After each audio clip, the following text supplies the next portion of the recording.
Hola, ¿qué tal? Bienvenidos a un nuevo seminario de apertura de mercado. Antes de comenzar, por favor, ¿me confirman audio e imagen?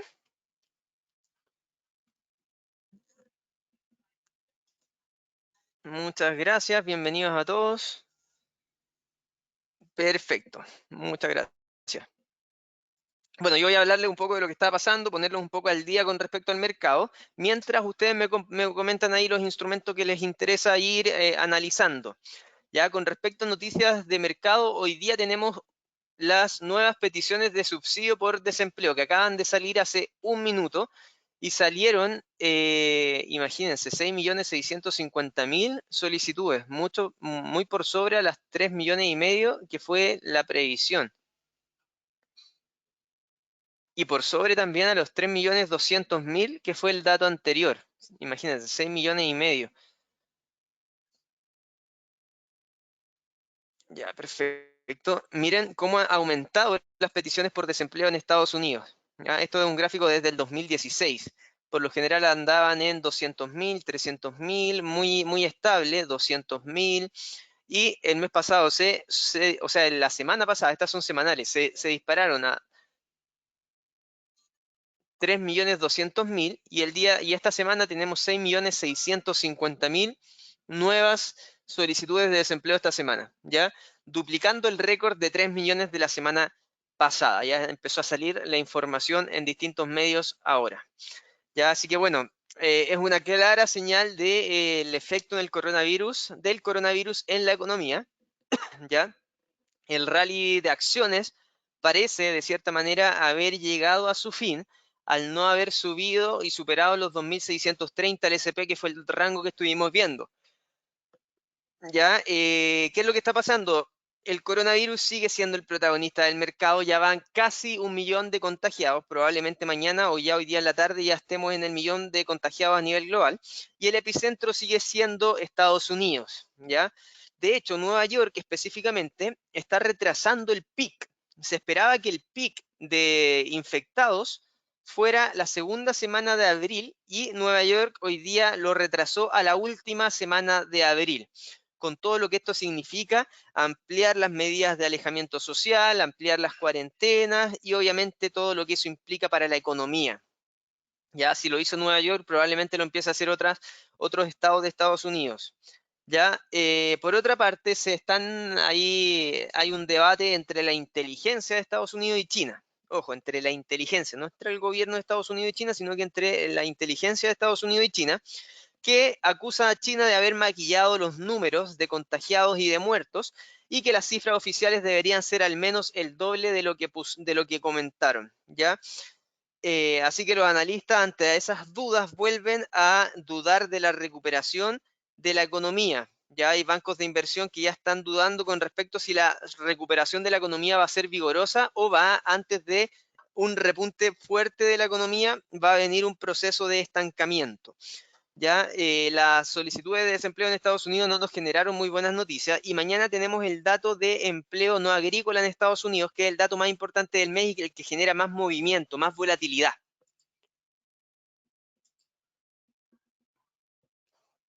Ese dato, para los que me están preguntando la hora, debiese ser 8:30 más o menos. Vamos a revisar. Es a las 9:30 de la mañana, hora Chile, ojo, nóminas no agrícolas. Se espera una destrucción de 100.000 puestos de trabajo. A mí personalmente no me hace mucho sentido este número considerando una solicitud de desempleo de 6 millones de solicitudes, ¿ya? Lo que sí, probablemente vamos a empezar a ver los próximos meses nóminas no agrícolas mucho más negativas que 100.000 empleos destruidos. Y se espera un incremento de la tasa de desempleo del 3,5 al 3,8 en Estados Unidos, por si acaso. También PMI manufacturero. Así que mañana va a ser un día bastante movido en el mercado. La agencia calificadora Standard & Poor's también anuncia que todos los indicadores económicos del sector público en Estados Unidos se encuentran en niveles de caída por el impacto del coronavirus y que la recesión es inminente, ya que podría ser incluso peor a la del 2008 y podría no tener precedentes desde la Segunda Guerra Mundial. Vaticina la agencia calificadora Standard & Poor's una contracción del crecimiento en Estados Unidos de un 2,1% el primer trimestre y de un 12,7% el segundo trimestre. En línea también a lo que espera el ministro de Finanzas, de acuerdo a lo que comentó el día de hoy, que espera una contracción para Alemania, el ministro de Finanzas alemán, que espera una contracción para Alemania de un 8% en el primer semestre del año 2020. Y por último, con respecto al petróleo, que vemos que está subiendo un 5% el día de hoy, la Casa Blanca anunció que Trump tendría contacto durante esta semana y la próxima con Putin, ¿ya? Y en segunda instancia, porque ya hablaron a inicios de esta semana, y también con Arabia Saudí para evaluar el mercado del petróleo y de esta forma buscar una estabilidad en los precios, ¿ya? Así que el WTI estaba subiendo entre un 5%, llegó a subir un 8%. Así que bueno, eso es más o menos para ponernos en línea con lo que está pasando en el mercado el día de hoy. Vamos a empezar a analizar entonces, vean cómo en gráficos diarios está retrocediendo lo que había avanzado el SP500, a raíz obviamente de las solicitudes de desempleo que salieron muy por sobre lo estimado. Y veamos el dólar index a grandes rasgos cómo está actuando alcista, ya como activo un poco más de refugio. Ya, vamos a empezar entonces, acá me están pidiendo.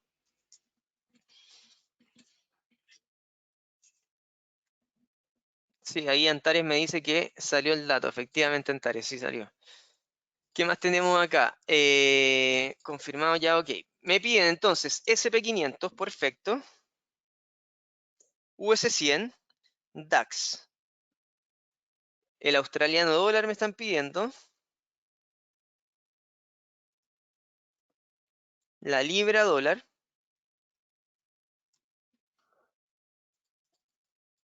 Eh,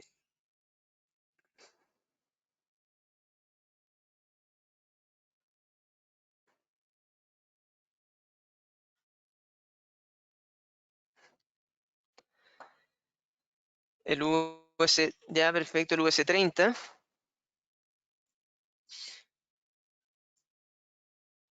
El oro. Ya, perfecto. Dólar peso, perfecto. Ok, vamos a partir entonces. Sí, WTI, ya, perfecto. Estamos bien, perfecto, vamos a partir. WTI y dólar contra el peso mexicano, ok. Ya, perfecto. Partamos entonces con el SP500.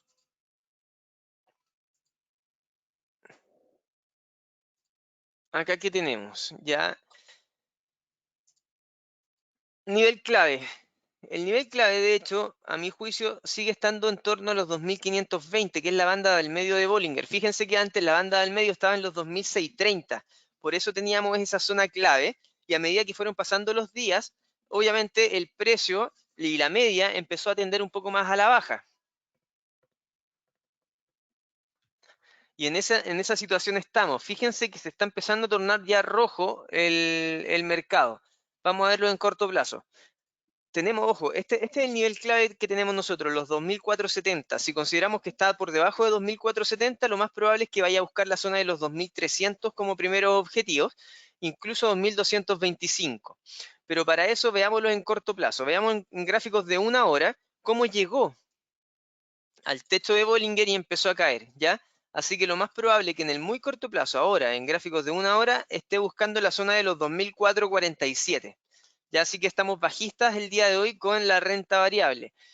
2447, primer objetivo, incluso 2400, yo les diría que 2410, incluso 2400 vendrían siendo pisos importantes, ¿ya?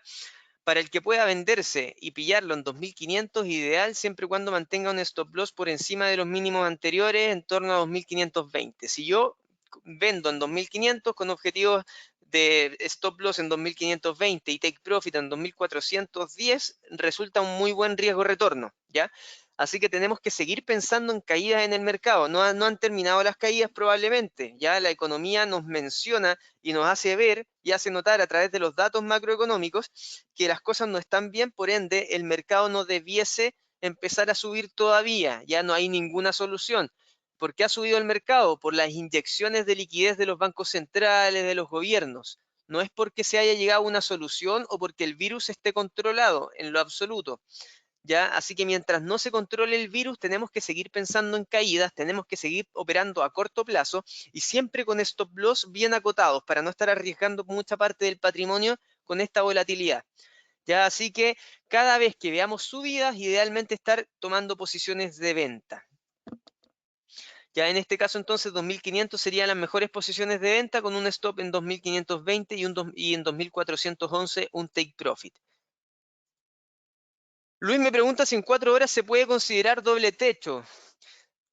Todavía no, ya se puede considerar este doble techo siempre y cuando rompa la zona de los 2435, ¿ya?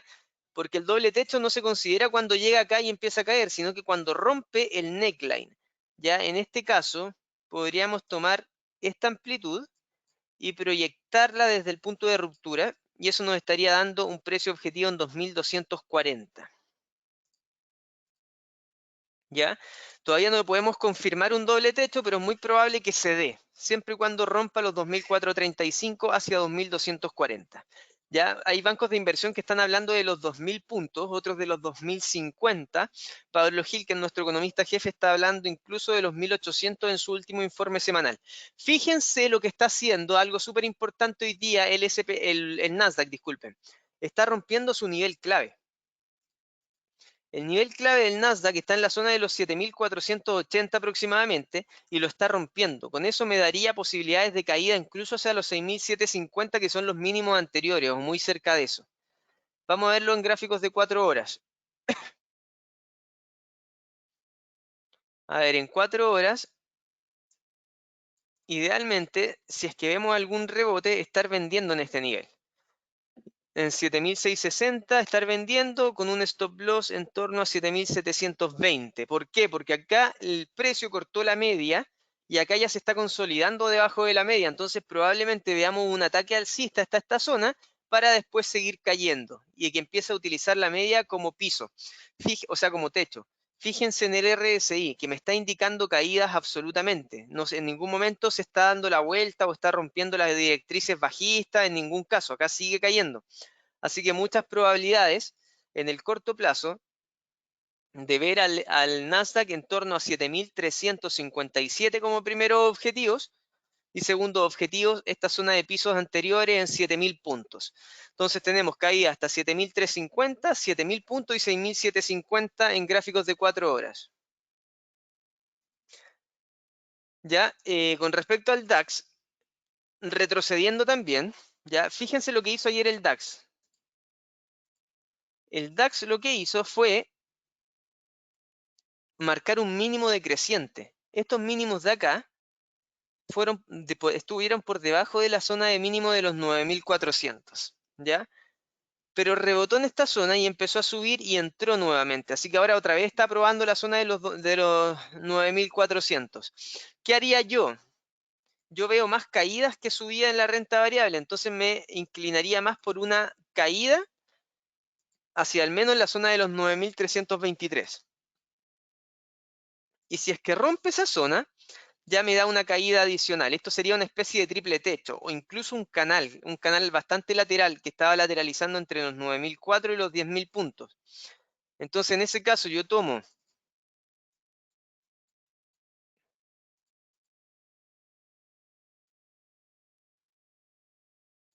la amplitud de este canal y lo proyecto desde el punto de ruptura. Podría ser ese el punto de ruptura, lo que me daría un objetivo bajista hacia los 8.777. Entonces estaría más vendido en el DAX. Pero ojo, esto se me va a cumplir siempre y cuando caiga por debajo del mínimo anterior. Si cae por debajo de los 9.323, me da muchas posibilidades de caída hacia los 8.777. 8.777 dividido en 9.323, eso significa una caída adicional de un 6% en la renta variable. Ojo con eso, ¿ya? Así que vamos a estar viendo un aumento de volatilidad seguramente durante estos días que se está decantando ya el mercado un poco más a la baja, ¿ya? Los días anteriores había estado más tranquilo el mercado, estaba tratando de consolidar para seguir subiendo, pero al parecer no fue capaz y lo que tenemos es una nueva consolidación bajista, una estructura bajista que nos podría dar una caída de un 6% adicional en la renta variable. Así que estamos bajistas en el SP500, en el Nasdaq, en el DAX. Ya me habían pedido el US30, que es el Dow Jones de Estados Unidos.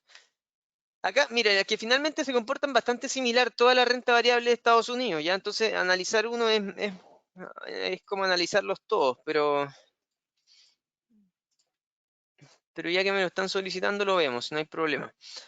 Fíjense, comparen el del Nasdaq, este gráfico del Nasdaq, con este gráfico del Standard & Poor's, con este gráfico del US30, que es el Dow Jones, es bastante similar, ¿ya? Por ende, acá lo que tenemos es una zona de pisos importante, que rompiendo ese nivel, tomamos este doble techo y lo proyectamos a la baja.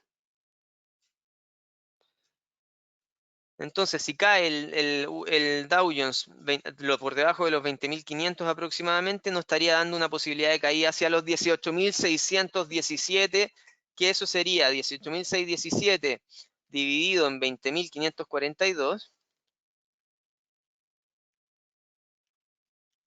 una caída adicional de un 9%.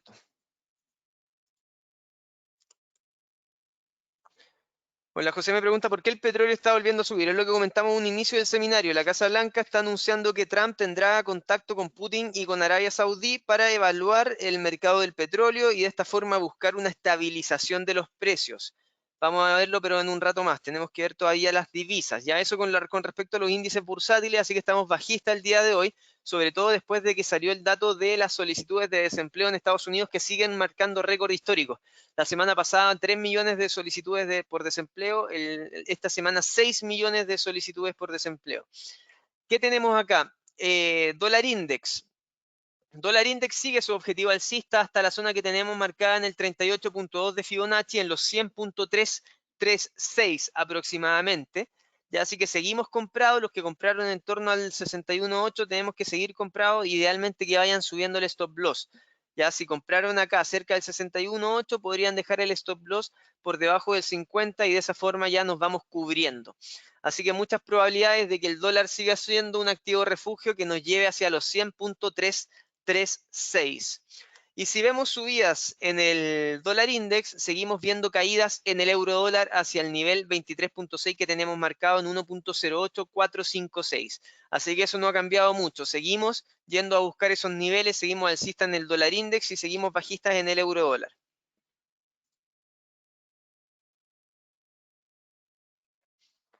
Antares me pregunta si los datos se suman. No, son datos nuevos, porque lo que en el fondo, si salieron 6 millones esta semana, si se van sumando a los 3 millones de la semana pasada, es decir, serían 3 millones, no.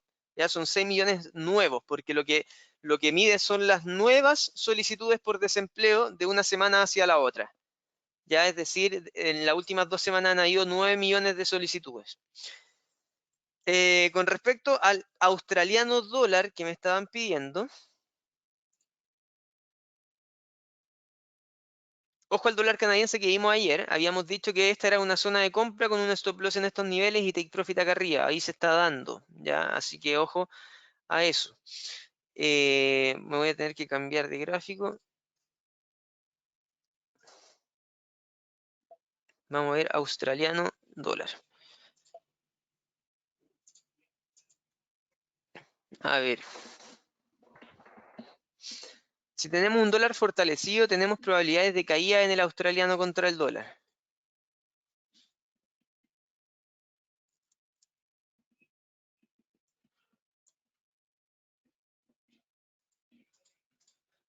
Ya, ¿qué podemos ver acá?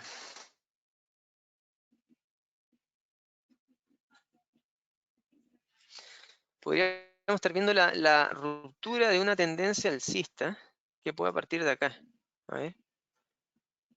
Sí, se podría estar dando esta ruptura de esta tendencia alcista que podría ser incluso un canal, un gran canal alcista, si lo ven. Donde tenemos acá zonas de pisos claras. Piso, piso. Vean cómo respeta la zona de piso del canal y cómo respeta la zona de techo. Acá anduvo muy cerca, no tiene que ser exacto, ya no se vuelvan locos con eso, pero fíjense lo que está haciendo acá.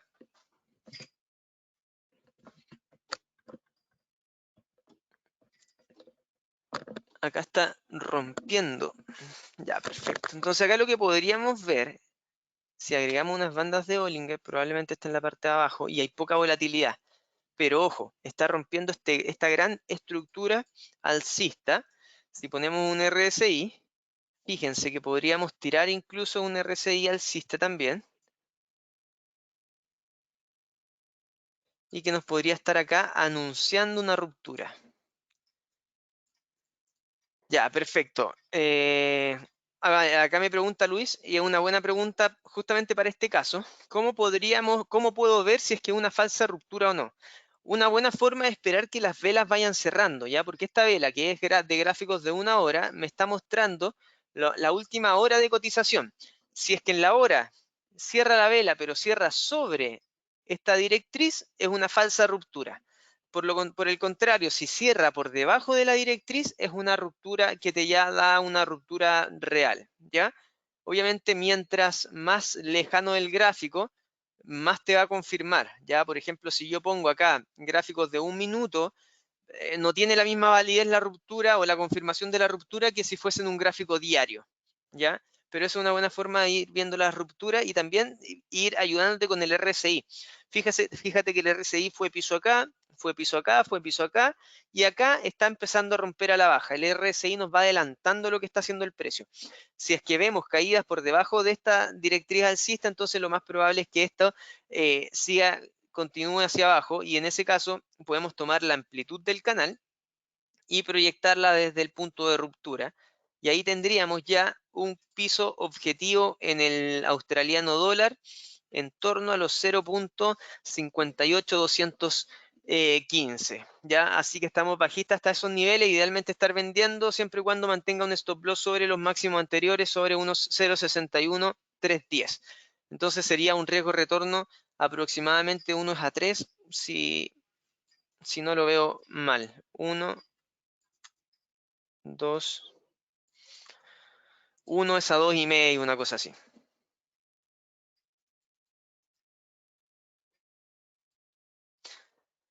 Así que eso con respecto al australiano dólar. ¿Qué tenemos? Dólar peso chileno. Ya, el dólar peso chileno empezó a subir. De hecho, ayer abrió con un gap alcista luego de que el Banco Central acá en Chile recortara las tasas y lo llevara a los mínimos históricos, a 0.5%, ¿ya? Pero se mantiene ahí, se mantiene muy estable. No está decantando todavía hacia ningún lado, ¿ya? ¿Qué es lo que veo yo? Muchas probabilidades, mientras se mantengan sobre los 8.58, de ir a buscar estas zonas de 870. Eso es lo que me haría mucho más sentido, por lo menos por el momento. ¿Por qué? Porque vemos una debilidad en el peso todavía y vemos una fortaleza en el dólar index. Así que mientras esté por sobre 8.58, idealmente estar comprando hasta 8.70. Si lo pillo en 8.58, idealmente estar tomando posiciones de compra, dejando el stop loss en 8.53. ¿Por qué? Porque acá podría perfectamente ir a rellenar el gap, llegar a 8.55 y seguir subiendo. Entonces, idealmente dejarlo en 8.53. Ahí estoy arriesgando 5 pesos aproximadamente para ir a buscar un retorno de 12. ¿Ya? Es decir, ahí estoy yendo a buscar por lo menos unos a 2, lo cual me cuadra perfecto con la gestión del riesgo. ¿Ya? Así que por el momento seguimos alcista con el dólar peso chileno hasta 8.70. ¿Ya? Libra dólar. Antes de ver la libra dólar, vamos a ver lo que tenemos abierto acá, WTI, y tenemos oro. El WTI, ¿qué tenemos? Habíamos hecho un dibujo, voy a limpiar un poco el gráfico. Seguimos esperando los $15 el barril siempre y cuando no lleguen a un acuerdo con respecto a la OPEP, ¿ya? Si es que llega a un acuerdo de recorte de producción, podríamos olvidarnos de los 15, ¿ya? Llegó antes de ayer, si no me equivoco, a la zona de los 19, ya que teníamos marcado hace varios seminarios atrás. Pero me acuerdo que estuvimos marcando en su oportunidad este rango, que no se ve muy bien en gráficos de 4 horas, pero sí en gráficos de 1 hora. Este rango lateral entre 23.10 y 25.10, que se estuvo moviendo en estos niveles desde el 23 de marzo hasta el 26 de marzo, durante 3 días. Luego dijimos que venía una ruptura de esto y habíamos proyectado una caída en base a la amplitud de este canal. Que la caída que habíamos proyectado era hasta la zona de los 20.86, que después siguió cayendo un poco más. ¿Qué está pasando ahora? Ahora probablemente vaya a buscar este piso anterior como techo. Recuerden que en el análisis técnico, cuando un piso es roto, se transforma en techo. Así que yo estaría tomando posiciones de venta en el petróleo, siempre y cuando llegue a los 23.10, con un stop loss en los 23.50 aproximadamente. ¿Por qué? Porque si entra a los 23.10, ya lo más probable es que vaya a buscar los 25.15 de nuevo. ¿Ya? Así que idealmente estar vendiendo en los 23.10 con un stop loss en los 23.50 y un take profit en los 21.50 como primer objetivo, y segundo objetivo siguen siendo los mínimos anteriores en torno a los $20. ¿Ya? Así que yo lo que haría en este caso sería estar esperando los 23.10 para tomar posiciones de venta. ¿Ya? Y muy atento también a las noticias con respecto al petróleo, ya si es que se juntan o no se juntan los miembros de la OPEP, si es que Estados Unidos se junta con Saudí y se junta con Rusia, y esas cosas van a empezar a vaticinar y a dar indicios de que ya están los miembros de la OPEP algo incómodos con los precios, ya han aguantado casi un mes, un poquito más, así que probablemente empiecen a querer estabilizar el mercado. Eso con respecto al WTI. Y con respecto al oro, no ha sido capaz de romper la zona clave que habíamos puesto ayer, que estaba en los 1570. Mientras no sea capaz de romper esa zona, tenemos que pensar en un oro más alcista. ¿Hacia dónde? Hacia los máximos anteriores, en torno a los 1630. Ahora está intentando superar los 1600, así que probablemente veamos un ataque hacia los 1630. Este nivel sigue siendo clave. Idealmente estar comprando en esta zona con un stop loss por debajo de la media. Y si es que cae por debajo de la media, estar vendiendo en esta zona con un stop loss por sobre la media. ¿Cuál, a mi juicio, es lo más probable? Es que vaya más arriba, vaya a los 1630, 1650. Así que los que me están preguntando en qué precio idealmente tomar la tendencia alcista, el mejor precio para tomar la tendencia alcista, déjame ver en 4 horas, está mucho más alejado. Mira, ahora de hecho, superando 1600 podría ser interesante comprar porque está superando el nivel del medio de Bollinger, ¿ya? Y acá podríamos poner un stop loss en torno a 1592. Entonces, estar comprando ahora con un stop loss en 1592 y un take profit en 1630 resulta bastante atractivo también, porque está superando el nivel clave de los 1596, que es la banda de Bollinger. Y ahí nos estaría dando todo este espacio de subida. Así que ojo con eso. Y fíjense el RSI, que te está adelantando una posible caída. O sea, una posible ruptura alcista. Fíjate. Techo, techo, techo, techo, techo, y acá ya está rompiendo. Ya, así que me iría comprado con stop loss en 1592 y take profit en 1631. Y por último, libra dólar, ya que me estaban pidiendo acá para ir finalizando porque ya nos quedan 2 minutos. Me queda mi libra dólar y el peso mexicano, sí, disculpa. Libra dólar, que tenemos muy poca volatilidad, no se está moviendo mucho, está en periodo más de transición, ¿ya?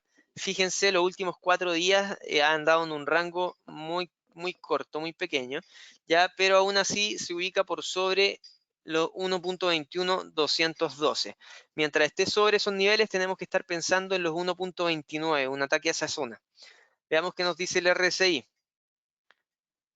No nos da mucha información, ya si tiramos una línea bajista, ojo ahí, está en un nivel clave, ya. Si es que vemos una ruptura alcista de esta directriz bajista que dibujamos en el RSI y esto pasa al alza, podríamos ver ataques a los 1.29157. En cambio, si vemos que el RSI empieza a retroceder y empieza a volver a la baja, ahí ya lo más probable es que vuelva a los 1.21.200. Así que muy atento, yo para tomar esta posición estaría más atento al RSI que al precio, ¿ya? Porque recuerden que el RSI es un indicador adelantado. Y en gráficos de 1 hora no vale mucho la pena porque tiene tan poca volatilidad que no nos da como para analizar mucho. Miren en 1 hora, miren en 4 horas, ¿ya? Así que mejor analizándolo en un día y estar mirando el RSI. Eso con respecto a la libra dólar. Y por último, el dólar contra el peso mexicano.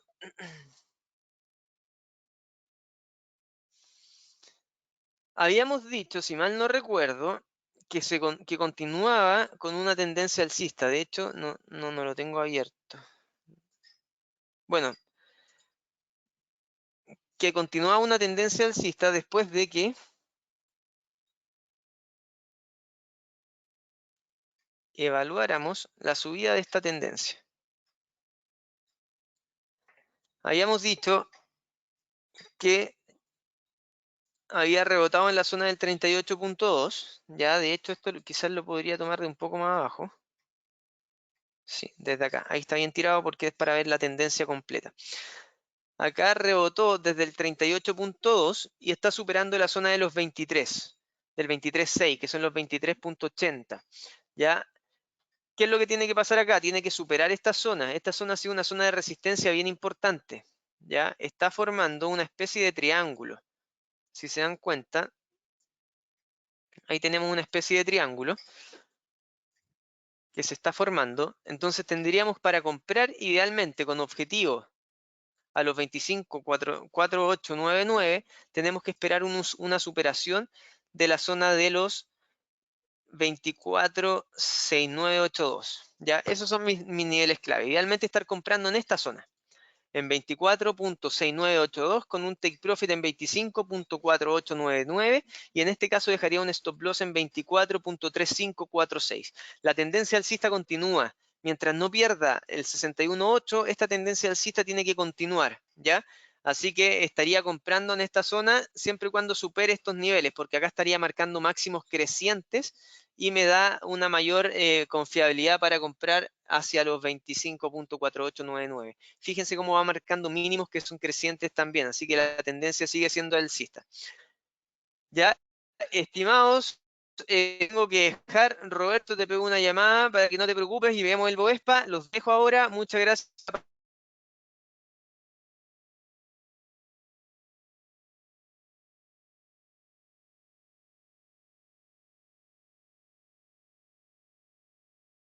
Por